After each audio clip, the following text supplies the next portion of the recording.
Top. Alors, le cours de ce soir, il a été écrit ce matin. Et alors, à chaque fois, je vous explique. J'ai une feuille et un stylo et je dis Hachem, quand t'es prêt, tu me dis, j'écris. Parce que clairement, je n'ai pas d'idée de sujet, je n'ai rien, je ne sais rien. Tu me dis, je suis prête. Et là, ce matin, ça arrivait, mais comme un boom. Genre, d'un coup, je me suis mis à écrire 3 pages et tout. J'ai dit, waouh, le sujet, il est chambé. J'étais là et j'étais trop contente et j'ai dit, trop bien. J'ai commencé à écrire. Et j'arrive au travail comme ça. Et là, qui m'appelle ma sœur de France. Et on commence à parler et tout. Et là, elle me parle d'un autre sujet complètement. Et en gros, c'est Hachem, il me dit, tu vois, t'as écrit un cours là, il est parfait, il est nickel, tu l'as fini. Tu le jettes, tu vas faire ce que ta sœur est en train de te dire. Donc, j'ai laissé mon cours que j'ai écrit, je l'ai laissé. Et j'ai dit, bon, ben voilà, j'ai parlé avec ma sœur dans le sujet. Et j'ai l'impression que ce soir, je dois parler de ça. Mais une forte impression que le sujet que je vais parler ce soir, il va concerner beaucoup d'entre nous. Et moi, la première, parce que j'apprends d'Hachem et tout ce qu'il me transmet. Et donc voilà, donc vraiment, j'ai dit, c'est un S d'Hachem. Ma sœur Rebecca de France, elle ne sait pas encore que c'est grâce à elle que j'ai changé mon cours ou à cause d'elle, du coup, je ne sais pas. Du coup, il y a un autre cours. À chaque fois, il y a plusieurs cours qui sont prêts, mais là celui-là, il devait être ce soir pour vous. Donc voilà. Déjà, c'est un sujet qui va faire beaucoup réagir. Mais j'ai l'habitude parce que voilà, la semaine dernière, celles qui étaient là savent que c'est assez choquant mes propos. Et j'assume complètement parce que à Torah, ils émettent. La Torah, c'est la vérité. Il y a pas, je ne transforme pas, je dis pas. Voilà, tout est écrit dans la Torah. Donc voilà, déjà, on va commencer par une petite blague. Alors, on dit une femme, pourquoi, quand, avant d'aller à son mariage, avant d'aller à la choupa, des fois, elle va prier au kotel. Vous savez, on voit souvent des maris et tout. À votre avis, pourquoi elle va au kotel, la femme? Pour s'habituer à parler en mieux. Exactement, pour s'habituer à parler en mieux. Voilà. C'est Rachel Amarouche, il commence toujours ses cours par une petite blague. Et ça a un lien avec le sujet de ce soir. C'est parler en mur. Non, je rigole. Donc voilà, je commence la phrase par une petite phrase comme ça, qui va Léoville être genre elle va dessiner un peu, cheminer un peu ce cours. Shlomo Amelech Amar, Shlomo Amelech il a dit, donc le roi Shlomo, Chochmat Nashim Banta, c'est-à-dire la sagesse de la femme construit, Ve Ivalat Beyadia et Taras, ça veut dire Isha Oreset, la femme est déconstruite. Donc la sagesse de la femme construit et la femme peut déconstruire. Pourquoi il a dit cette phrase? Dans quel contexte il a dit cette phrase? Pourquoi il dit ça? En gros, on apprend de cette phrase que la femme, elle a une influence, ok? Et c'est pas une influence, elle a l'influence, carrément, l'influence sur l'homme, ok? Mais l'homme n'a pas l'influence sur la femme. J'explique. En gros, dans une maison, les deux sont pas Shomer Shabbat, ok? Et un jour, la femme, elle décide d'être Shomer Shabbat. Ben, je vous promets que toute la famille, elle va être Shomer Shabbat après. Les enfants, les petits-enfants, tout le monde, ok? L'inverse, c'est-à-dire le père qui n'est pas Shomer Shabbat, mais c'est lui qui décide de devenir Shomer Shabbat, et sa femme ne la suit pas. Elle dit non, moi je veux pas. Et bien l'homme tout seul va faire Shabbat, aucun enfant va suivre. Personne dans le foyer ne va suivre. Pourquoi? Parce que c'est la femme qui dirige. C'est la femme qui dirige tout, c'est la femme qui influence tout. L'homme, la femme, elle est parfaite, ok? C'est objectif ce que je dis. Ça veut dire que dans la Torah, la femme, elle est parfaite, l'homme, il est imparfait, d'où on sait parce qu'il vient au monde et il doit faire la mila. C'est-à-dire qu'il a une imperfection dans son corps. Il est venu avec un trouna, une réparation à faire ici, ok? Et on dit aussi que qui a la misva de se marier? C'est l'homme. L'homme, il a la misva de se marier. La femme n'a pas de misva de se marier. L'homme, lui, il a de la misva de se marier pour faire pour vous. C'est une des misvas qu'il a reçues. Maintenant qu'on sait que la femme, elle influence l'homme, et là, on est toutes d'accord, je crois qu'on ne se rend pas assez compte de à quel point on est exceptionnel. Donc là, pendant 1 minute, je vais vous faire que des compliments, et on va se faire des compliments, et pour nous, dans le futur, pour nous valoriser, il faut que chaque femme, elle prenne sur elle chaque jour de se mettre devant un miroir comme un coach, comme ça et tout, et de se valoriser, de se dire Kama Atshava, Kama Atirola, Kama Yeshlar Koar. Ça veut dire combien tu as de la force, combien tu es capable, combien tu es forte, combien tu es belle. Se donner des compliments en fait. Parce que la femme s'oublie. Dans un foyer, elle s'oublie complètement. Moi, je sais parce que je vois beaucoup ma mère, elle arrive à la maison, elle voit directement la vaisselle, elle n'a pas été levée. Là, tout à l'heure, il y a moins de 10 minutes, hein, c'est tout frais. Hein, elle est encore vénère. Du coup, j'étais obligée de l'introduire. J'ai dit, encore un petit truc que je peux introduire. Donc, elle voit tout de suite ces petits détails. Mais nous, enfermé, bon, on est dans notre célibat, du coup, on est égoïste et on ne voit pas tout ça, en fait. Et quand tu es marié, tu ne peux pas être égoïste. Quand tu es marié, tu dois forcément donner. Parce que les nous la olam, pourquoi on est venu dans le monde? Bijouis la tête ou les cabelles? On est venu pour donner ou pour recevoir? Ça, c'est une vraie question. Vraiment, mettez-le dans votre tête. Je suis venu dans le monde pour donner ou pour recevoir? La réponse est simple, tu es venu juste pour donner. Juste pour donner. Tu ne dois rien recevoir en retour. N'attends de rien recevoir. Ni de ton mari, ni de tes enfants. N'attends rien. Une femme qui attend que son mari... Hein? Ni de Hachem. Mais parce que Hachem, c'est un flux constant en fait. Hachem, il fait que des tauvotes. Hachem, il te donne la santé. Le fait que tu te tiens debout, c'est Hachem, seconde par seconde, c'est lui qui a fait. Donc lui, il te fait que recette. Alors toi, fais comme Hachem, essaye de le ressembler le plus possible. Mais ne va pas chercher ce qui ne va pas chez l'autre. Ce qui ne va pas chez l'autre, ça veut dire ton mari, tes enfants. Là, on est en train de parler de la cellule familiale. Genre vraiment familiale. La semaine dernière, on parlait de Eretz Israël et il y a 2 semaines, on parlait des amis, de vraiment du quotidien, quoi.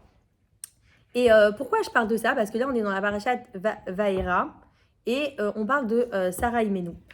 Et Sarah Imenou, en gros, j'ai pris juste un moment dans cette parasha qui est énorme et qu'on peut en parler de toutes les facettes, vraiment péléplaot, genre splendeur des splendeurs. Mais Vaera, ce qui est important, c'est quand elle rentre dans la cuisine dans la tente, hein, je sais pas quelle cuisine elle avait à l'époque, c'est pas une Mobalpa ou je sais pas. Mais bon, une cuisine pas Ikea, mais une cuisine sympathique dans une tente. Et les trois invités, les malachim, ils vont demander à Abraham, où est ta femme? Maintenant, pourquoi ils demandent où est ta femme? Pour valoriser sa femme à Abraham Avinu. Ça veut dire, il va lui dire, où est ta femme? Et lui, il va répondre, elle se cache dans la cuisine. Ça veut dire, elle est dans la cuisine, c'est la pudeur, c'est la tsniout de la femme. Maintenant, on va parler aussi de la femme dans la cuisine. C'est pas une femme qui doit cuisiner, ok? Mais on va voir ça plus tard. Maintenant, il faut savoir qu'est-ce qu'on doit apprendre de Sarah et Menou dans cette paracha. C'est que ta maison, c'est ton Beth Amikdash. Ta maison, c'est ton Beth Amikdash. Et tous les jours, mais tous les matins, tu te lèves et tu dis, je vais faire de ma maison un Beth Amikdash. Tous les matins, tu dois te réveiller, tu dois te dire, je vais faire de ma maison un Beth Amikdash. Et tous les soirs, tu dois t'endormir et tu dois te poser la question si tu as fait de ta maison un Beth Amikdash. Mais pose-toi vraiment la question.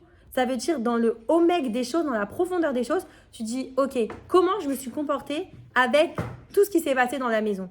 Pourquoi? Parce que les 4 murs d'une maison, ils vont être les témoins à 120 ans de ton comportement, exactement. Ça veut dire, en gros, nous, on est au Beddin du Olam Haba, et là, ils disent, ok, Ethel, alors on va voir comment tu t'es comporté, on va demander au mur de ta maison. C'est ton Beth Amikdash. Ta maison, c'est ton Beth Amikdash. Donc, pourquoi je dis ça? Parce qu'on a toutes les caractéristiques du Beth Amikdash dans la maison. On a les chalotes de Shabbat. Les chalotes de Shabbat, elles sont prêtes comme le Beth Amikdash qui avait les 12 chalotes. C'est 2. De 2, on a les bougies de Shabbat. Les bougies de Shabbat comme la menorah qui avait au Beth Amikdash. Donc, c'est vraiment toutes les caractéristiques.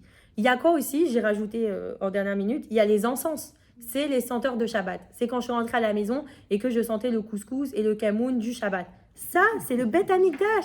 C'est le Beth Amikdash. T'as pas fait le couscous cette semaine, mais annule tout, rentre chez toi et fais un couscous. Juste pour ressentir le Beth Amikdash chez toi. Ressens les encens du Beth Amikdash. Tu te rends compte? Nous, Hachem, il nous a pas donné le 3e Beth Amikdash. Il nous a donné nos maisons. On fait Hanouka Tabaït. On remercie Hachem d'avoir une maison et voilà. Mais comment tu peux remercier Hachem, toi, d'avoir une maison si lui, il n'a pas encore de maison? Dis merci à Hachem, merci, j'ai une maison. Mais je vais prier aussi pour que toi aussi tu aies une maison. Mais pour l'instant, viens habiter avec nous. Et tu fais rentrer Hachem dans ton Beth Amikdash à toi. Dans ton Beth Amikdash, il va rentrer. Et du coup, il y aura, comme on dit à chaque fois, l'homme, la femme et Hachem dans ta maison. Mais non, qu'est-ce qui se passe si, Chas v'Shalom, un jour, ton Beth Amikdash, il s'écroule? Ça veut dire que, Chas v'Shalom, tu as une dispute avec ton mari. Et bien Hachem, il sort, il veut pas rester. Il dit, moi, je suis pas témoin de ça. Moi, un Beth Amikdash, c'est tout beau, tout rose. Et il y a quoi dedans le Beth Amikdash? Il y a les deux chérubins. C'est les 2 anges qui se faisaient face à face. Et quand, Chas v'Shalom, le Am Israël, le peuple d'Israël, il fautait, il se tournait le dos. Vous savez ça ou pas? Les chérubins, ils se tournaient le dos. Ça veut dire que essayez d'avoir cette image constante chez vous de comment ils sont vos anges à la maison aujourd'hui. Voilà. Moi, j'ai appris de ma grand-mère, elle me dit, je me couche jamais fâchée avec mon mari. Voilà, ça, c'est des chérubins qui, à la fin de la journée, ils sont toujours face à face. Ils sont toujours heureux, contents, constants, stables. C'est pas facile d'être stable. On a dit la semaine dernière, et je le dis chaque semaine, rien n'est acquis. Ton couple n'est pas acquis. Ta famille n'est pas acquis. L'éducation de tes enfants n'est pas acquis. Ta parnassa, rien n'est acquis dans ce monde. Tous les jours, tu recommences à zéro. C'est un looper de 24 heures. Tu recommences, tu recommences. Et c'est pas grave si tu échoues et tu tombes, parce qu'on dit qu'on apprend nos erreurs et on peut que se relever. Mais aussi, Afchar les taken, on peut aussi réparer, parce que Mash Afchar les calquels, Afchar les taken. Ce qu'on peut détruire, les calquels, c'est-à-dire, on va dire, comment on dit les calquels? Abîmer, on peut aussi réparer. Ça, c'est le tikkun, ça, c'est la plus grande chouva. Dire, ok, c'est pas grave, mais aujourd'hui, je vais réparer. Je vais faire en sorte que ça va se passer. Donc, on a dit que les murs, ils ont des oreilles aussi. C'est nos témoins à 120 ans, Bezrat Hashem. Donc, voilà, tout ça, mais od les airs. C'est-à-dire, il faut faire très, très attention. Et pourquoi je parle du Beth Amikdash? Parce que, aussi, la semaine dernière, on a reçu l'armée à la maison, parce qu'ils viennent presque toutes les semaines prendre un petit déj à la maison. Et du coup, à chaque fois, ils sont choqués. Et ils nous disent, voilà, on a fait beaucoup de familles, on a vu, mais vous êtes spéciaux. Mais je vous dis pas parce qu'on dit ça à chaque famille, mais je vous dis vraiment, j'ai fait beaucoup de familles. Mais je trouve que même dans votre famille, vous restez soudés. Et je dis parce que vous savez pas, mais vous avez mis les pieds dans un Beth Amikdash. C'est Kadosh ici, je lui ai dit ça, tu te rappelles la semaine dernière? Je lui dis, pose et Beth Amikdash. Je lui ai dit, on peut pas, c'est les murs d'Hachem, c'est la maison d'Hachem. Donc on peut pas, genre les farek et zechaz shalom, on peut pas détruire ça. Parce que Hachem, il nous a donné un cadeau, cette maison. Alors il faut faire en sorte de tous les jours, voilà, ma mère aujourd'hui, elle a ramené des fleurs pour Shabbat, et les plus belles fleurs, pas les fleurs du chouk, hein, elle est allée à Rishpon, genre sur la route. Ça veut dire ça, c'est ton mari, il rentre à la maison, ok? Bon, il y a les cris des enfants, il y a le balaga, il y a le machin, les trucs, mais toi, tu l'accueilles avec un sourire. Et là, il se dit, oh là, j'ai hâte de rentrer à la maison. Tous les jours, il attend de rentrer à la maison pour voir sa femme qui le sourit, qui a peut-être préparé un plat pour lui, qui est là pour lui. Parce que la mise d'étudier la Torah, c'est pour l'homme. La femme, elle est parfaite, on a dit. Elle n'a pas besoin d'étudier la Torah. Elle n'a pas besoin. Donc du coup, elle fait en sorte que le mari puisse étudier. Et du coup, elle aide en préparant à manger et tout ça et tout ça. Parce que, en gros, je voulais pas en parler tout de suite, mais bon, vu que je fais des liaisons comme ça dans ma tête, ta maison, c'est ton Beth Amikdash, mais c'est aussi ton entreprise. Ok? Maintenant, on va parler en termes entreprise. Donc, tu as un directeur, c'est Hachem. Tu as des associés, 2 associés, l'homme et la femme. Maintenant, chaque associé, il a un travail différent. Il y en a un, il est associé, mais il va plus être dans la comptabilité. Et l'autre, il va être dans le marketing. Maintenant, le marketing ne peut pas faire la comptabilité ne peut pas faire du marketing. Ben là, c'est pareil, chacun a ses rôles. Maintenant, d'où on sait que chacun a ses rôles dans la Torah? Les Égyptiens, ils ont tout compris. Ils ont dit, ok, on va échanger les rôles. L'homme, il va faire le travail de la femme elle va faire le travail de l'homme. Et qu'est-ce que ça a créé chez les bénis Israël? Ben, du bilboul, c'est-à-dire du bazar, comment on dit du bilboul, les balbelles? Balagan. Ouais, de mélanger. Pourquoi? Parce que en gros, c'était quoi les travaux qu'ils donnaient? Les travaux minutieux des femmes qui ont des petites mains. Pourquoi? Parce que leur corps, c'est un petit gabarit. Elles ont des voix fines. Et par exemple, elles parlent plus que l'homme. On dit que la femme, elle a reçu 9 paroles sur 10. Pourquoi? Parce qu'une femme doit éduquer plus qu'un homme. Elle doit parler aux enfants plus qu'un homme. Un homme, Metsum Sam, genre il parle pas beaucoup. Il a une voix plus grave. Il est plus fort. Donc il va faire des travaux qui sont adaptés à sa carrure. Des travaux d'homme. Donc quand tu dis à un homme de mettre, d'allumer une lampe comme les Égyptiens, ils disaient de rentrer un fil, de coups, de faire des choses minutieuses, il ne savait pas faire. Quand il demandait aux femmes d'aller dans les champs et de lever des choses lourdes, elles ne savent pas faire. Pourquoi? Parce que chacun fait avec ses caractéristiques et ses propriétés qui leur ont propre. Donc les Égyptiens, ils ont tout compris. Ils ont inversé les rôles. Donc là, on comprend bien que l'association, les 2 associés de l'entreprise qui est la maison, sa réussite, le fait que tu vas avoir le pactole, que tu vas réussir, si tu veux, dans ton entreprise, Bezrat Hashem, et que tu vas pas faire faillite demain, c'est quoi? Chacun s'est associé, lui il fait marketing et l'autre il fait de la comptabilité. Chacun fait son poste, c'est tout. Moi je vais pas mettre mon nez dans les affaires de l'autre. Chacun fait son travail. Donc voilà, ça c'est hyper important. Ta maison, c'est ton Beth Amikdash, c'est ton entreprise. Voilà. Des associés, un directeur. Voilà, faut pas oublier que tu travailles pour le boss des boss, comme je le dis chaque semaine. Voilà, Et dans les associés, il y a un respect mutuel. Mais dans un associé, il y a aussi, genre, chaque associé, tu fais des réunions. Donc, tu vas faire des réunions avec ton mari. Dans la chambre, tu vas lui parler. Voilà, chaque semaine, la tic-chorette, c'est-à-dire, voilà, tu fais des bilans aussi chaque semaine. Ben, comme une entreprise, en fait. En fait, tu prends les mêmes codes de ce qui se passe dans une entreprise ou dans le Beth Amikdash et tu fais un mix de la matérialité que représente l'entreprise et du Beth Amikdash, la spiritualité. Tu fais un mix comme ça, tu crées ton Shalom Bayit. Voilà, c'est un peu, voilà. C'est comme, je donne l'exemple quand je fais à Frashatrala, je dis, tu mélanges deux éléments complètement contraires. Là, j'ai pensé à l'instant, là. Ah ouais. Oui, bon, en même temps, là, on parle de Sarah. Sarah, ben, dans cette paracha, justement, c'est la mitzvah de la Frashatrala. Et quand elle crée le pain, ben, en fait, elle prend l'élément eau avec l'élément terre, qui est le blé, quoi, la farine, et elle les mélange. Maintenant, l'eau et la farine, c'est deux éléments complètement contraires. Comment, avec ça, tu vas réussir à créer une pâte? Et plus tu vas t'investir, plus tu vas mettre d'efforts, et ben plus tu auras un beau shalom bayit. En fait, plus tu vas pétrir le pain. Quand tu pétris ton pain, c'est comme si tu pétrissais ton shalom bayit, en fait. Et en fait, à la fin, tu mélanges, et les deux éléments qui se mélangent, ça a ni le goût de l'eau, ça a ni le goût de la farine, ça a le goût de quoi? Du tam que Hachem y rajoute. Il me dit, t'as réussi, tu t'es efforcé, t'as pétri longtemps, tu t'es efforcé à faire ça. Et ben, Bezrat Hachem, moi, je vais mettre mon goût à moi. Moi, je vais me rajouter à ce moment-là parce que je vois que vous avez réussi. Si tu pétris au robot. Ah ouais. Et à chaque fois, il y a une fille après Chatrala, elle me dit, et si tu pétris au robot? Bah, il faut pétrir à la main aussi, c'est très très bien. Moi, ma grande sœur, elle pétrit à la main. Mais aussi, ouais, très bien. Ah, mais je ne savais pas. Mais je te vois pas faire. On dit qu'aujourd'hui, on a le droit d'utiliser les robots. Oui, bien sûr. Pourquoi? Parce qu'on est à la fin des temps. Donc, on a presque fini notre tikkun. Donc, oui. Ou sinon, tu peux être à côté du robot, tu dis, bon, Hachem, j'ai donné le tafkid au robot, mais tu vas m'aider, Bezrat Hachem. Donc voilà, vous vous rendez compte que même, en fait, tu peux trouver l'homme et la femme, c'est-à-dire tout et son contraire, en fait. Voilà, c'est ça, hein, c'est tout et son contraire dans tout. Parce que Hachem ou Asalo, Ezer Kenegdo, c'est-à-dire une aide pour lui. Une aide pour lui, c'est une aide pour l'homme, hein. C'est pas une aide pour la femme, parce qu'il n'y a pas écrit Isha, genre la femme a besoin d'une aide. La femme n'a pas besoin d'une aide. On est là pour aider l'homme. C'est comme une plante, tu as un tuteur pour faire tenir la plante droite, un bâton comme ça, pour que la plante elle puisse pousser droite. Tu es le bâton, tu es solide. Toi, tu es ancré dans le sol.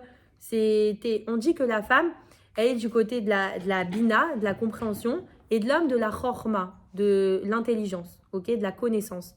La femme, elle va essayer plus de comprendre. C'est pour ça qu'en cours de Torah, il y aura beaucoup plus de femmes à chaque fois que d'hommes. Parce qu'elle va essayer de poser des questions, elle va s'intéresser, elle va comprendre, elle a envie de savoir. Maintenant, elle est toujours dans la rigueur. Et l'homme, il est plus dans le chesed. Et voilà, c'est les deux... voilà, il y a un livre comme ça qui s'appelle Les femmes viennent de Vénus et les hommes de Mars, un truc comme ça, qui explique très bien la situation. C'est exactement ça. Mais maintenant, c'est un état de fait, on le sait. Mais moi, je me suis dit, aujourd'hui, il faut le rappeler que la femme, c'est le pilier de tout. Parce qu'on oublie. On oublie comme on oublie, voilà, c'est ma sœur, elle m'a dit, faut parler des femmes, du Shalom Bayit. Je lui dis, mais Rebecca, moi, j'ai aucune légitimité à parler d'un sujet que je n'ai jamais vécu. Maintenant, avec mes copines, il y a 2 ans, mes cours ne parlaient que de Shalom Bayit, que de femmes, de sagesse féminine, de Chokhmat Nashim et tout ça. Mais c'est parce qu'aujourd'hui, Bezrat Hachem, moi, j'apprends pour plus tard. Baruch Hashem, encore mieux, je fais une achana, une préparation. Pour plus tôt. Merci. Mais même pour nous aujourd'hui, comme j'ai dit tout à l'heure, Al-Mashaya, Al-Mashayesh, Al-Mashaye, c'est-à-dire remercier pour ce qu'il y a, ce qu'il y aura, voilà, dans le futur, passé, présent. Et ben toi, aujourd'hui, tu as reçu une leçon, entre guillemets. C'est vrai que ma maison, c'est un Beth Amikdash. Et bien peut-être ce soir, je vais dire, ok, comment, genre on doit faire Cheshbon Nefesh, ok, on doit faire un bilan de là. Tu fais le bilan de ta maison parce que c'est ton entreprise. Tu dois vérifier que les portes sont bien fermées, que les lumières sont bien éteintes, que ta maison, voilà, tout le monde dort, que chacun est à son poste. Ben, toi, tu es le pilier, tu es le phare, tu es le phare, vraiment. C'est-à-dire, on voit que toi. Et voilà, maintenant, il y a une autre... voilà, Eshet Raï, c'est vraiment le truc qu'on lit le vendredi soir, le truc Slicha. Comment on dit la liturgie, comment on dit la shira. On peut dire que c'est une shira parce qu'on la chante. La shira qu'on lit le vendredi soir, il y a une halakha, de Shabbat. C'est mamash dans le livre qui est là en plus. Je crois qu'il y a écrit dans ce livre-là parce que j'ai le même à la maison et je l'ai fait avec ma rabbinite. Et dites ça à vos maris. T'as dit quoi? Donc il fait chez Trail, il doit la regarder. Bon, il doit la regarder déjà, mais quand il arrive à la phrase Ve'at alit al kulana, c'est-à-dire et toi tu les as surpassés de tous, il doit aller à tzbiaota, c'est-à-dire mamash, mettre son doigt sur elle et lui dire Ve'at alit al kulana. C'est-à-dire même si tu as des invités à la maison, même si tu as de la famille à la maison, même si tu as je sais pas quoi, moi, Baruch Hashem, il y a toujours mon père qui va dire Ve'at alit al kulana. On est à une bar mitzvah, on est à un mariage, il y a 200 personnes, ils font Eshet Raël, ils regardent ma mère, il fait Ve'at alit al kulana. Dites à vos maris de faire ça. Retenez une chose du cours, tu dis ce soir, Toi, vendredi tu es, soir, supérieur à tout le et monde. toi, tu les as surpassées de toutes. Moi, je suis super. Beaucoup d'entre elles, et toi, tu les as surpassées de toutes. Comme ça, tu dois lui dire, maman, je t'arrête. Maintenant, Attends, je suis obligée d'arrêter. attends, vas-y. Une fois, il y avait le Rav Zamir Cohen qui était venu à Ariel et il avait parlé de cette phrase-là. Il a dit quand on dit Ve'at alitat kulana, bah tu peux pas dire ça. Donc le mari ne peut pas dire ça. Et avant, il a vu par exemple des séries où il voit des femmes. Il a dit faut kulana. Genre tu la vois elle, ta femme, et tu dis ouais t'es la meilleure de toutes, et tu vois les autres aussi avant. Donc il faut aussi se préserver les hommes par rapport à ça, Oui, de garder ses yeux. Ouais. Ça, De c'est voir le- que sa femme donc. Ça, c'est le grand tikkun de l'homme, c'est de garder ses yeux, et la C'est femme, dur, c'est c'est de dur. garder la parole. Il marche les yeux. Ouais. Regardez pas. Mm. Ouais, mais tu vas pas regarder la crotte. Bah si, c'est ça l'homme. Bah, justement, quand on est dans la choule de Rav David Pinto, Mm. il est toujours la tête baissée quand il marche dans la rue et il lève les yeux quand il rentre dans la choule parce que il se préserve il tient son fils souvent et il se préserve de Nahon. Et sachez qu'une femme, quand elle rentre du mikvé aussi, elle doit rien regarder à part directement son mari. Il y a une femme comme ça, elle n'arrivait pas à tomber enceinte. Et plusieurs fois, elle est allée au mikvé et elle a vu un chat sur la route. Alors, elle est retournée se tremper. Et à chaque fois, il se passait des choses et elle retournait au mikvé le même soir. Elle est retournée Pourquoi 15 le chat? fois. Elle a trouvé des choses. Elle a trouvé des choses dans la rue, et bref, et du coup, elle devait voir que son mari. Et après, au bout de 15 fois, Baruch Hashem, elle a vu son mari, et après, ils ont eu un enfant. Baruch Hashem. Ça veut dire que même la femme, elle doit préserver ses yeux, mais le tikkun de l'ishmor à la Enaïm, c'est vraiment donné aux hommes, et la femme, c'est de retenir sa bouche, de faire du lashon hara. Maintenant, comme on a dit en phrase à l'entrée, Chormat Nashim Banta, c'est-à-dire la femme, elle construit et la femme, elle déconstruit. De qui on parle? Shlomo Améler, de qui il parle? En fait, la femme construit, il parle de On Ben Pelet. Alors, c'est qui On Ben Pelet? C'est au moment où Korach, dans la paracha de Korach, il a dit « Moi, je veux être calife à la place du calife. » Ça veut dire « Moi, je veux être à la place de Moshe Rabbeinu parce que je suis Cohen. » Donc, un Cohen, il passe avant Lévi. Et donc, dans la succession, c'est moi. Et voilà, il a fait ses petites machinations dans sa tête, voilà. Et du coup, il a monté toute une émeute contre lui. Et il y avait On Ben Peled, que lui, il s'occupait de toute l'administration. C'est lui qui recevait tous les coups de téléphone de Korach. C'était vraiment le ministre. Il a dit Ok, je te suis. Maintenant, il va dire ça à sa femme le soir. Sa femme, elle entend ça. Elle est dans l'attente. Elle dit Mais pas du tout, tu te lèves pas demain matin faire une rébellion contre Moshe Rabbeinu. Il dit Mais ils vont me tuer. Et lui, elle a dit Ne t'inquiète pas, je m'occupe de tout. Qu'est-ce qu'elle a fait le lendemain? Vous connaissez toute cette histoire. Elle s'est mise devant sa tante. Elle a enlevé son kissouille. Et là, elle s'est brossé les cheveux devant les hommes qui arrivaient. Maintenant, les hommes, ils vont tous devant la tente de On Ben Pellet. Et là, ils voient quoi? Une femme qui a les cheveux découverts au malheur. Et là, ils disent, oh là là, bon, ben, on va attendre. Et ils se tournent comme ça. Et elle, pendant 5 minutes, elle se broche les cheveux. Et ils disent, bon, ça y est, c'est fini maintenant. Elle a fini. 10 minutes, 15 minutes, une demi-heure, elle se broche les cheveux. C'est-à-dire que cette femme-là, Chormat Nashim Banta, la femme, elle a construit son foyer. C'est Shlomo Améler, on dit qu'elle parle de cette femme-là, de On Ben Pellet. C'est celle qui s'est mise devant la tente, qui s'est mis en avant, qui a subi l'humiliation d'avoir la tête découverte. C'est comme être nu à cette époque-là, imaginez le truc. C'est comme être nu. De subir l'humiliation pour son mari qui soit protégé devant sa tante, devant son beth amigdash, devant sa maison. Et bien ça, c'est une femme qui construit son foyer. Parce qu'elle a dit, qu'est-ce qu'on apprend de là? On apprend aussi qu'en Chas Shalom, nos maris, je dis nos maris parce que moi aussi, Baderer, genre, c'est ma soeur et tout. Baderer. Alors, nos maris, j'ai déjà noté. En cac. Et bien, nos maris, il faut faire attention qui ils fréquentent. Ok, toi tu fais attention à tes fréquentations, fais attention qu'ils ne traînent pas trop dans les rues avec des mecs chelous qui parlent de je sais pas quoi, d'argent, de machin, qui font des magouilles, des machins. Éloigne-toi de ces gens-là toi-même. Et ton mari, tu vas lui dire écoute chérie, moi ma maison, Beth Amikdash. Celui qui passe ma porte, il fait pas de la shonara. Moi je me rappelle une fois, je faisais cours à la maison et j'avais mis une pancarte pas de la shonara ici. Déjà parce que c'est la maison de ma mère, donc c'est le Beth Amikdash de ma mère. Vis-à-vis de ma mère, j'ai pas envie qu'il y ait du lachonara chez elle. Ça ne veut pas dire qu'il y en a, mais ça veut dire que quand il y a cette pancarte, on essaye de faire attention. Mais tous les gens qui rentrent le palier de chez toi, fais attention qui rentrent. Fais attention, comme la femme de On Ben Pellet qui a dit à son mari, écoute, moi je suis pas d'accord avec tes influences là, les gens avec qui tu traînes, pas du tout. Tu arrêtes tout de suite. Bon, il y a une guicha, il y a une façon de dire à son mari, écoute, vraiment, faut que je te parle, ça me tient à cœur. Je suis pas d'accord avec tes fréquentations. Mais faut lui dire. Et il faut le pousser aussi à fréquenter de bonnes personnes. Aussi, ça va dans les deux sens. Maintenant, donc ça, c'est la femme qui construit. Et c'est qui la femme qui déconstruit? C'est la femme de Korah. La femme de Korah, elle est dans la matérialité. Ça veut dire que elle, c'est la femme qui veut toujours plus. C'est l'eau Ezewashir à sa mère Bechelko. C'est pas celle qui est, comment on dit, Ezewashir, celle qui est riche, c'est celle qui se contente de ce qu'elle a. Elle se contente pas de ce qu'elle a. Elle veut plus. Alors elle va pousser son mari, vas-y, mais dans le mauvais sens. C'est pas ça qu'il nous demande. C'est comme Chava qui a fait fauter Adam. Elle lui a dit, c'est la femme qui influence l'homme, mais cette fois de la mauvaise manière. Elle va lui dire, prends de l'arbre défendu. Elle a influencé l'homme d'une mauvaise manière. Et du coup, il a fait qu'on doit faire le tikkun de la femme. On dit que voilà, la femme, elle a 10 réparations. Donc, elle va avoir des problèmes pendant ses règles. Elle va avoir mal, elle va souffrir, elle va enfanter dans la douleur, tout ça. Et l'homme aussi, il a eu 10 épreuves. Il va travailler durement, il va avoir des difficultés dans sa parnassa, tout ça.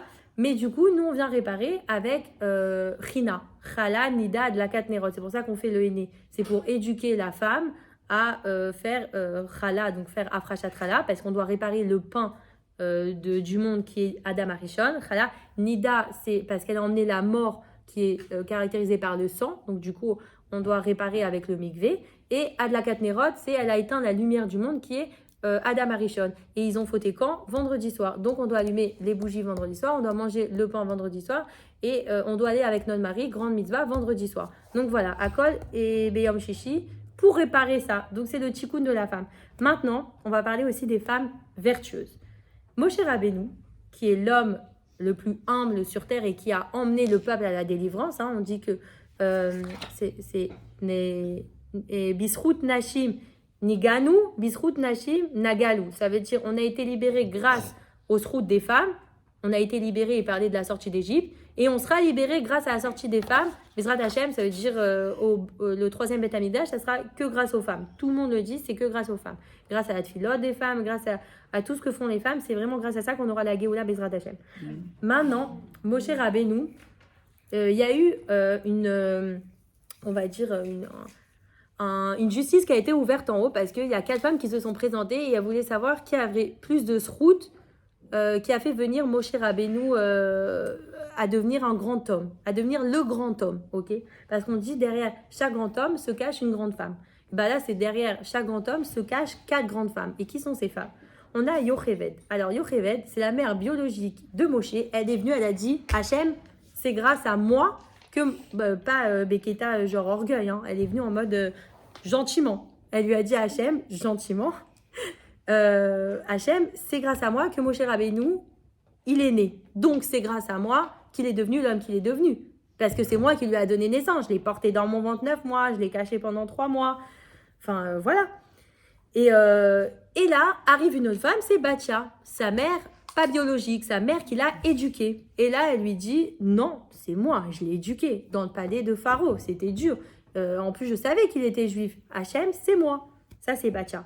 Et là, Myriam, elle arrive, elle dit, mais non, c'est moi. Moi, au moment où il était dans la Teva, dans le bateau, là, le petit couffin, là, berceau, panier, super, on a tous les synonymes, vous avez compris où il était. Et bien, au moment où il était dans l'eau, c'est moi qui l'ai surveillé. Parce que si je ne l'avais pas surveillé, il aurait coulé, les crocodiles auraient mangé. Enfin, on connaît tous le film Le Prince d'Égypte, là. C'est grâce à elle, elle a surveillé, elle aurait pu plonger, le sauver. Elle a dit, c'est grâce à moi qu'il a été sauvé, qu'il est devenu l'homme qu'il est devenu. Et là, qui arrive, la femme de Moshe Tzipora, et elle dit, c'est grâce à moi, parce que je l'ai épousé, mais aussi, il s'est passé, quand ils sont revenus, ils sont partis de chez Yitro, et ils sont revenus pour faire la sortie d'Égypte, donc pour faire sortir les béné Israël d'Égypte. Sur le chemin, il n'a pas fait la mila à son aîné, à son fils, et du coup, on dit qu'il y a un ange qui est venu, qui a mangé, qui a avalé Moshe Rabbeinu jusqu'à la mila.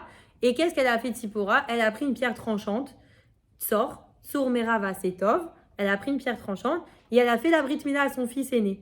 À ce moment-là, et du coup, hop, l'ange il est parti et Moshe Rabbeinu, il a pu faire la sortie d'Égypte. Donc c'est aussi grâce à Tzipora. Et à votre avis, qui a gagné dans ces 4 femmes? Non, c'est pas parce que je l'ai dit en dernière.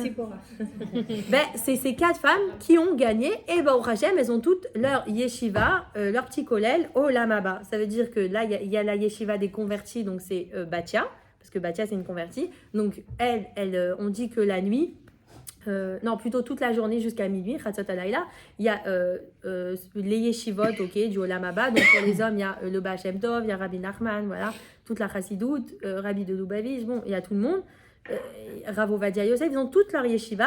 Et les femmes aussi, qu'est-ce qu'ils font au Olam Haba? Ils étudient toute la journée, et les femmes, elles ont donc la yeshiva de Sarah Menou, Rivka Menou. On dit que si tu allumes une ner, c'est-à-dire une bougie, l'irvod Aïloula Shell, c'est-à-dire pour la Iloula de quelqu'un en particulier, par exemple Rachel Imenou, tu auras de la chance d'aller dans cette case-là plus tard, c'est-à-dire Rachel Imenou. Si tu es plus, voilà, tu allumes une bougie pour telle personne, tu fais de sa Iloula, donc au Olam Haba, tu iras peut-être dans sa yeshiva. Voilà, si tu allumes pour tout le monde et tu allumes plein de bougies pour toutes les imaot, tu tournes un peu dans toutes les yeshivot.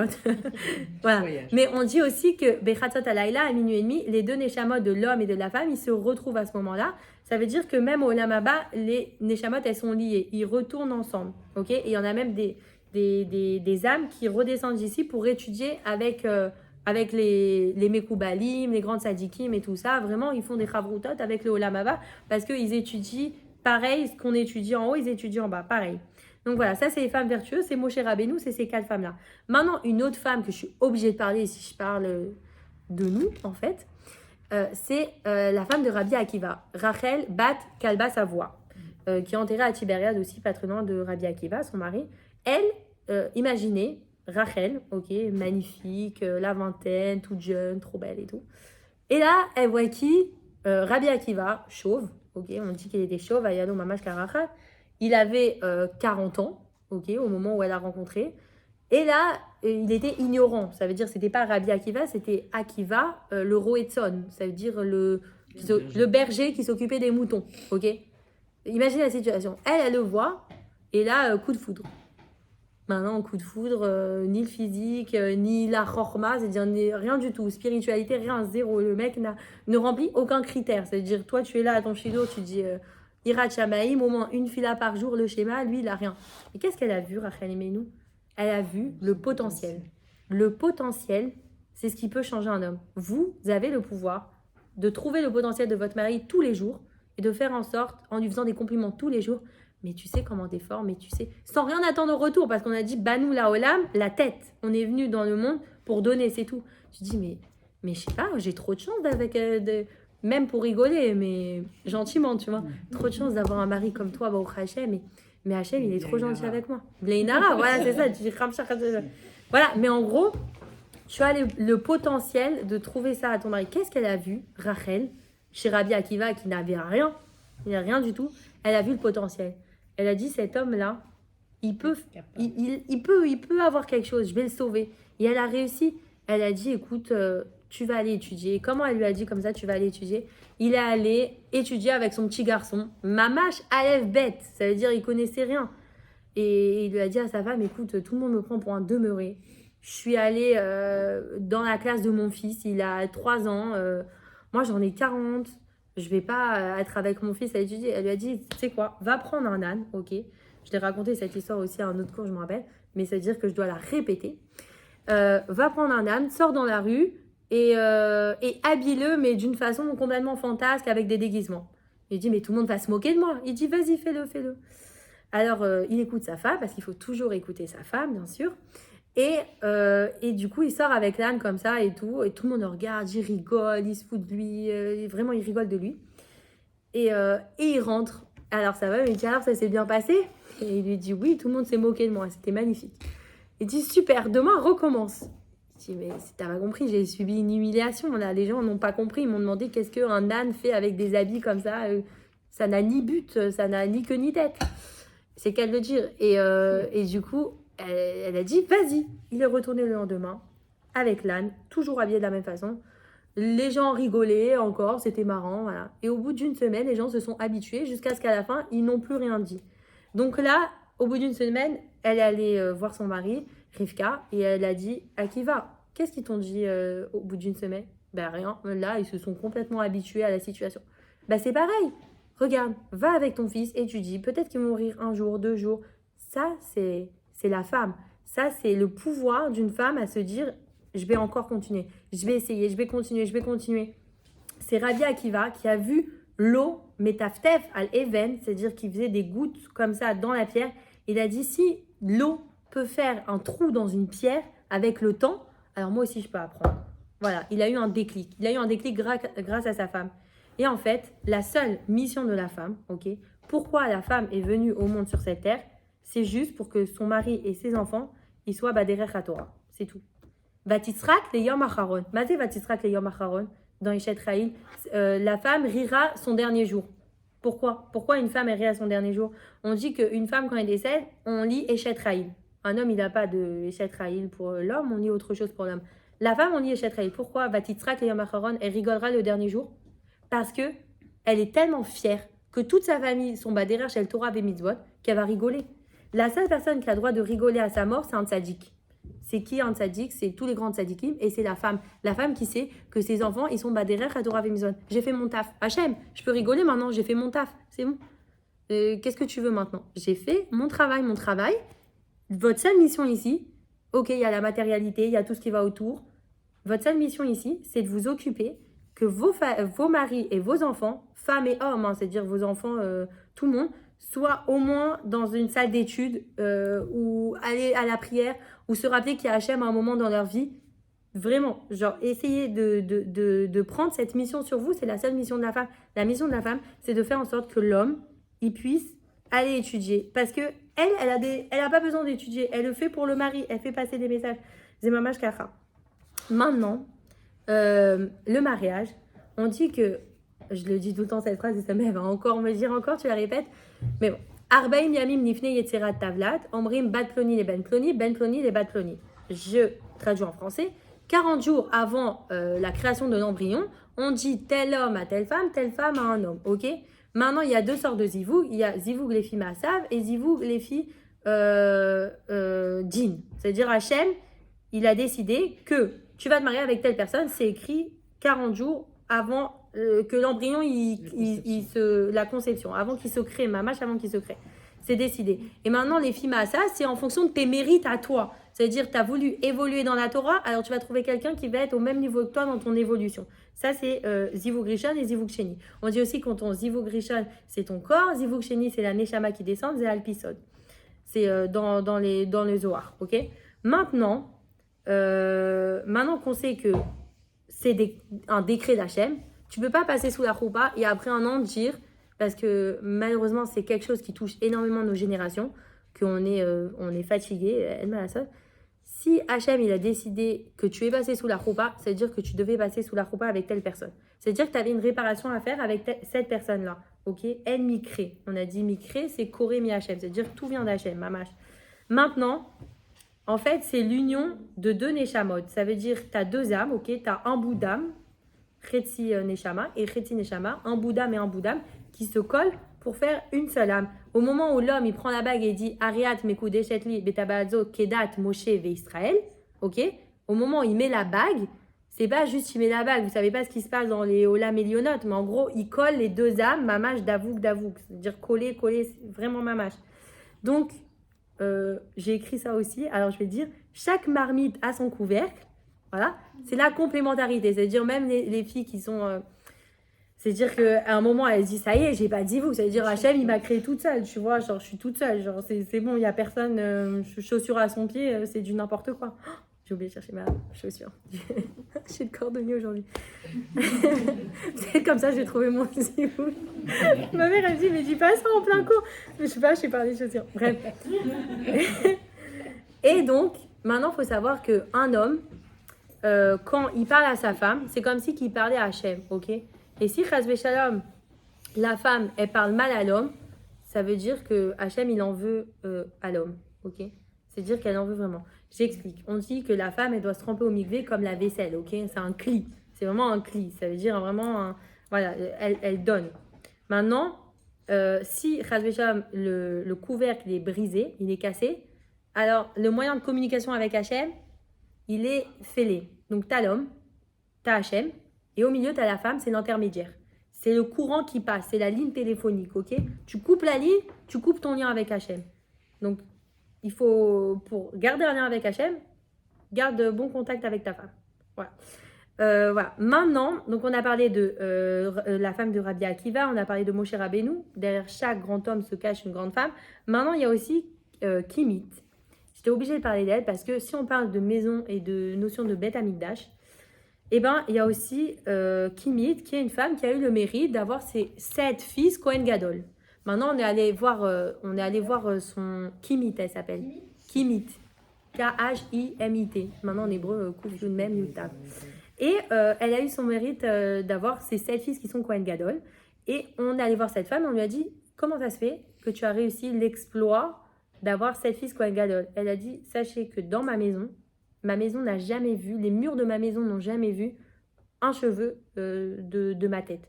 J'avais les cheveux complètement couverts. Il y a des grands rabbaniotes qui font ça aussi, c'est-à-dire qu'elles sont chez elles, et même quand elles rentrent dans la salle de bain, elles essayent de mettre une serviette, de se cacher, de machin, des trucs. C'est un niveau, ok? Mais je vous donne le niveau le plus haut pour que vous compreniez que la tsniout, elle commence chez toi, pas dehors. La tsniout, elle commence dans ton Beth Amikdash. Parce que tu peux te couvrir la tête à l'extérieur de la maison. Maintenant, je ne dis pas sur vous de prendre sur vous de vous couvrir la tête. C'est ma mâche cachée, c'est hadavar achi caché. Parce que les choses les plus compliquées se passent à la maison. Mais si tu sais que ta maison, c'est ton Beth Amikdash et que dehors, c'est le chutz Beth Amikdash, c'est l'extérieur du Beth Amikdash, tu es dans le jardin du Beth Amikdash, eh ben, tu sais que les règles de Sniout, elles s'appliquent à la maison. Si tu sais que, applique déjà dans ton foyer pour ensuite appliquer à l'extérieur.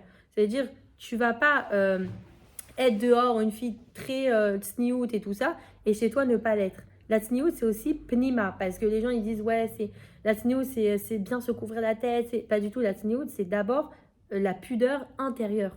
C'est la pudeur de comment tu t'exprimes, de comment tu... Voilà, on sait qu'une femme qui se couvre la tête, qui est dans un bus et qui commence à parler extravagant et tout, on dit elle manque de tsniout. C'est-à-dire que même si tu as la tête couverte, eh ben, en apparence, eh ben, intérieurement, tu manques de savoir-vivre. Donc, voilà, c'est important déjà de garder ça à la maison, de prendre une règle chez soi que tu sais que tu vas faire encore plus qu'à l'extérieur. Parce que tu peux montrer tout ce que tu veux aux gens à l'extérieur, mais à 120 ans, comme on a dit, les murs, ils vont rendre des comptes et ils vont dire tu t'es pas comporté comme ça chez toi. Donc comment à l'extérieur, tu veux être une bonne personne et chez toi, dans ton Beth Amikdash, te comporter d'une autre façon. Donc voilà. Qu'est-ce que je peux vous dire d'autre? Ah oui, et le plus important aussi, de Rabbi Akiva, qu'est-ce qu'on apprend de Rachel Bat Kaba Savoie, donc sa femme, c'est que à la fin, la Totsa, ok, que elle a vu le potentiel de son mari, de cet homme qui était chauve, qui était berger.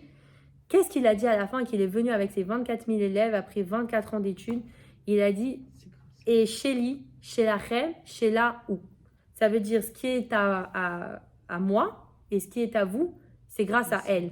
Et ça, il faut savoir que tous les grands tzadikim, quand ils dédient leurs livres, la dernière page, c'est leur femme. Sheli, Shelachem, Shela ou. Genre, tout le monde va écrire.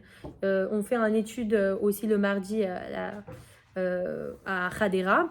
On étudie un livre qui s'appelle Sheli, Shelachem, Shela ou, qui parle que des femmes, des Tanaïm, des femmes vertueuses, de toutes les femmes, vraiment. Et là, on apprend des choses de vraiment de la femme, comment elle se comporte, même sa façon de donner la tzedaka.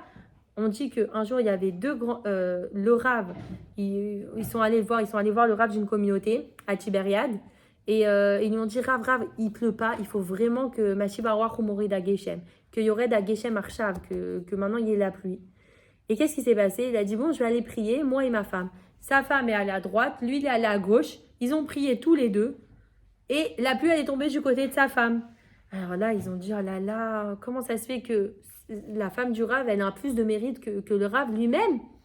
Et là, la femme, elle a expliqué, elle a dit, non, c'est plutôt le mari qui a expliqué le mérite de sa femme. Et il a dit, moi, quand je donne de la tzedaka, je donne de l'argent. Ma femme, quand elle donne de la tzedaka, elle donne à manger. C'est-à-dire, il n'a pas le mahamat à faire, il n'a pas le, comment on dit mahamat? L'effort, exactement. Il n'a pas l'effort à faire d'aller acheter à manger. Moi, je lui donne de l'argent, mais il doit encore aller acheter le pauvre devant tous ces gens et avoir encore de la honte.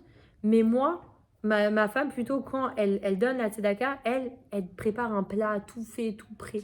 Ça, c'est la différence. La femme, elle va être dans l'affection. Elle va vouloir donner, mais différemment. Elle va vouloir donner plus. C'est ça la différence. Donc, c'est chez li, chez la chem, chez la ou. Mais Zrat Hashem, Bémet, chez Niske, c'est pas la conclusion, mais ça aurait pu être la conclusion, que nos maris, ils puissent dire de nous, chez li, chez la chem, chez la ou. Vraiment. Genre, c'est. Voilà. Et aussi, il y a écrit dans Ishet Raïl que le mérite de l'homme qui siège à l'entrée du Shar Yafo. Maintenant, Shar Yafo, c'est l'entrée de Jérusalem vers le Kotel, où les hommes, les Anshe Knesset Agdola et les grands sages, tous les Chachamim, ils étaient à cette porte-là. Ça veut dire que grâce au mérite des femmes, les hommes, ils pouvaient être à cette entrée, à cette porte-là. Ça veut dire que vraiment, parce qu'elles ont réussi à faire que tout va bien à la maison, alors les hommes, ils n'ont rien à craindre, ils peuvent aller étudier Rosh Shaket. Ils peuvent aller étudier tranquillement. Faire passer des messages à son mari et lui dire « Mon chéri, ça me ferait tellement plaisir que tu ailles étudier au moins une demi-heure. Va prendre une Chavruta, on est à Natania, il y a plein de gens et on essaye de faire quelque chose. Mon mari, j'aimerais bien que tu ouvres un livre de Torah, que tu prennes une mitzvah sur toi, ça me ferait tellement plaisir. » Voilà, ça c'est le rôle de la femme. Toujours dans la délicatesse et la gentillesse, comme on sait que on est beau. Voilà. Qu'est-ce que je peux dire d'autre? Ah oui. Alors, qu'est-ce qu'on peut rajouter dans notre prière? On peut dire Bezrat Hashem, Shieli, Baal. Et tous les jours, on prie pour ça. Hein. C'est-à-dire même celles qui ne sont pas mariées, celles qui sont mariées, on a dit, et celles pour le futur. Baal, Meoav, Tzadik et Imirat Shamaim, Baderer, Shel Torah ve Mitzvot. Et aussi pour nos enfants. C'est-à-dire qu'on a un mari Meoav, c'est-à-dire amoureux, parce que l'amour, c'est important. L'amour, c'est au début du mariage, mais après, l'amour, il se construit. Et Bari, ça veut dire en bonne santé, parce qu'il faut aussi prier pour ça. Tzadik, ça veut dire des midot tovot, c'est-à-dire avoir des vrais midot, des vraies qualités humaines, ok? Et Baderer shel Torah ve mitzvot, c'est-à-dire qu'il soit en chemin pour être dans les Torah et les mitzvot. Et aussi pour nos enfants, tu pries aussi pour ça, pour tes enfants, Bezrat Hashem. Donc, il faut prier tous les jours pour ta maison. Quand tu allumes les bougies de Shabbat, si tu n'as pas le temps tous les jours de prier pour ton foyer, tous les jours, alors prie le Shabbat quand tu allumes les bougies et tu dis, Bezrat Hashem, que mon entreprise réussisse. Voilà. Que mon Beth Amidash réussisse et que mes deux associés puissent bien s'associer. Et si Dieu veut, que ta maison soit toujours remplie de simcha. C'est le plus important. Le simcha, allume la musique, mets-la à fond. La simcha, c'est ce qui fait que ton Beth Amikdash, il est encore plus otzmati, il est encore plus fort. Vraiment, la simcha, c'est hyper important. Même quand tu sens qu'aujourd'hui, ça va pas. Tu es en dépression, tu n'es pas bien, tu as envie de pleurer, des trucs. Mais non, mais c'est un Beth Amikdash. On n'a pas le droit d'être triste dans un Beth Amikdash. On interdit. Sinon, il n'y a pas Hachem. Il faut que tu ressentes la présence d'Hachem chez toi, dans ton Beth Amikdash, tous les jours. S'il n'y a pas de simcha, il n'est pas là. Donc, ressens la simcha. Et l'amour, parce que l'amour, c'est la transmission. Tu ne peux pas transmettre des valeurs si tu ne le fais pas dans l'amour. Ça veut dire, tu ne peux pas dire à tes enfants, habille-toi Tsiniout, fais ça. Moi, ma mère, elle m'a jamais dit. Elle a que transmis par amour. Elle m'a donné des tiftoufim comme ça, comme des gouttes de j'aime tellement ça. Elle prend toujours tellement du plaisir à Soukot, mettre les petites guirlandes. Mon père, c'est un kiff d'inviter des gens, de prendre du bon vin, de faire plaisir, de machin, de trucs, que toi, tu vois que le kiff dans la religion. Donc, l'amour, c'est la transmission. Tu peux que transmettre avec de l'amour. Bezrat Hashem chez Niske, que toutes nos maisons, qu'on arrive à la Géoula Shlema, et voilà, Bezrat Hashem. Voilà.